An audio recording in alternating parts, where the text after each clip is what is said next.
আসসালামু আলাইকুম। আজকে আবার চলে এসেছি ছোট্ট একটা ব্লগ নিয়ে, আমাদের মর্নিং ব্লগ। মর্নিংয়ে আজ আমি কি ব্রেকফাস্ট করি সেটা আজ করে দেখাবো তোমাদেরকে। এই যে ফ্রিজে দুধ ছিল, দুধটা বের করে নিলাম, দুধের তৈরি একটা ব্রেকফাস্ট বানাবো। চলো দেখাবো তোমাদেরকে কি বানাবো, অবশ্যই দেখাবো। আর এই যে আজকে একটু লেটে উঠেছে, সেজন্য ব্রেকফাস্টটা বানাতে লেট হয়ে গেছে। ওটা আইসক্রিম ছিল, আইসক্রিম বানানো ছিল, তো আমার আইসক্রিম খাওয়া শেষ হয়ে গেছে, ওটা দেওয়ার জন্য নিয়ে গেলাম। আর চলো, কিন্তু যাবে না, খেলার মুডে আছে, এখন খেলা করবে।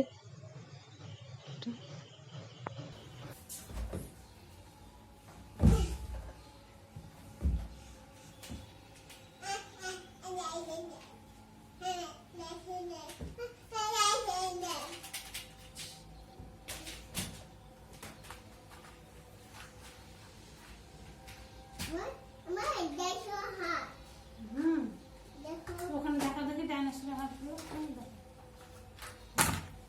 বলো, এটা ডাইনোসরের হাত, এটা পা, এটা ক্রোকোডাইল। ক্রোকোডাইল বলো কি এটা? ক্রোকোডাইল। হ্যাঁ, ক্রোকোডাইল। ক্রোকোডাইল বাবু। হ্যাঁ, আর এটা কি? প্লেন। Plane, helicopter.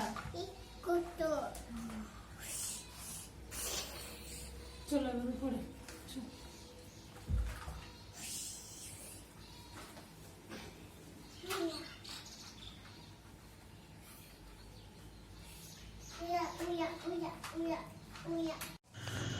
এই যে সোজা চলে এসেছি উপরে, এসে ওখানে দুধ দিয়ে দিয়েছি, দুধ ছিটছি। শুধু দুধ দিলে হবে না, একটু জলও মেশাতে হবে, সেই জন্য জলটা নিতে গেলাম, একটু জলও দিয়ে দিচ্ছি। আর ছেলে দেখো মনে খেলা করছে, প্লেন উড়াচ্ছে, পাইলট হয়ে গেছে।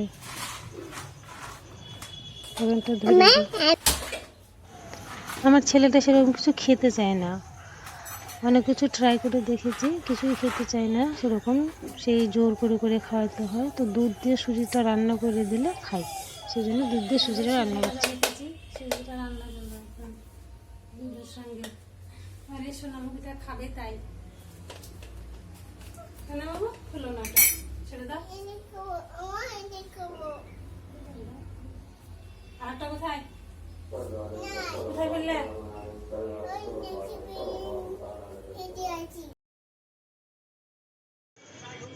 দেখো রান্না করতে গিয়ে কি হাল হয়, ঠিক মতো কিছু করতে জানো বলে আমি করবো, আমাকে দাও, আরিজ করবে, আরিজকে দাও।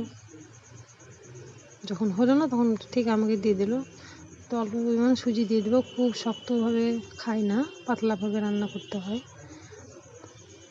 দেখো কী করে সব সময় খাচার খাচার করতেই থাকে, কোনো সময় স্থিরভাবে দাঁড়ায় না ছেলেটা, জানো। এই দেখো আমি রান্না করবো বলে শুরু করে দিয়েছে। দেখো প্লেনটাকে কোথায় রেখেছে, প্লেনের দিকে একটু নজর দাও। রান্নাটা সেরে ফেলি। তো বলো তোমরা সবাই কেমন আছো? আর যে ব্রেকফাস্টে কিছু ফ্রুটসও থাকে, তবে আমি সেটা দেখাচ্ছি না, আমি শুধু সুজিটা দেখাবো। দেখো চিনি পেয়ে মহা খুশি, কি না জানি পেয়ে গেছে। হ্যাঁ, এদিকে ঘেমে আমি একদম ব্যস্ত। যা গরম পড়ছে খাওয়াটা স্বাভাবিক। যে দেখো পাতলা করে রান্না করি, আমি পাতলাই খাই, একটু শক্ত হয়ে গেলে আর খাবে না এমন ছেলে। এখন ওকে খাওয়াচ্ছি, কত ভুগিয়ে ভুগিয়ে খাওয়াতে হয় জানো। এই যে বলছে আমি খাবো, আমি একা খাবো, খাচ্ছে আর হি হা করে হাসছে। দেখো খাওয়া গিয়েও মানে এত নড়াচড়া করে, কি বলবো, এত দুষ্টু।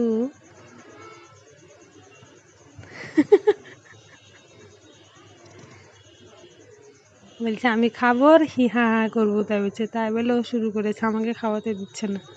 দেখছো কত বাহানা, খাবে না বলে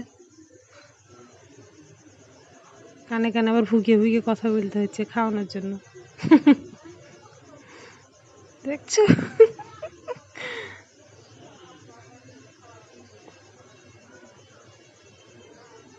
খাও সোনা খাও, বলছে এবার জল খাবো। ঠিক আছে জলটাই এনে দিই, খাও। কত বাহানা খেতে গিয়ে, যেতে না খেতে হয় সেই বাহানা খুঁজবে, জানো। দেখো লাইটটা নিয়ে বসে আছে কেমন। লাইটটা আমি কিনে দিয়েছি, লাইট পেলে অন্ধকারে এসে এইদিকে শুধু এটা সেটা খুঁজে বেড়াই, একটু কম জ্বালাই। ছোট ছেলেবেলার কথা, লাইট পেয়ে খুব খুশি, বলছে আর খাবো না। ঠিক আছে চলো মুখটা ধুয়েই দিই, না খেলে আর কিছু করার আছে। বাচ্চাদের কত জোরদস্তিভাবে খাওয়ানো যায় না, তবে পেট ভরার মতো তো খাওয়াতে তো হবে। দেখো মহা খুশি, মহা খুশি। এই সামান্য একটু থেকে গেছে, এটা আমি খেয়ে নিচ্ছি। কি করবো, ছেলে না খেলে আমাকেই খেতে হবে, আমার একটু খাওয়া হয়ে যায়। চলো আজ এখানে শেষ করলাম, দেখা হবে মিষ্টি একটা নেক্সট ব্লগে। সো ডান, টাটা, বাই বাই, সবাই ভালো থেকো।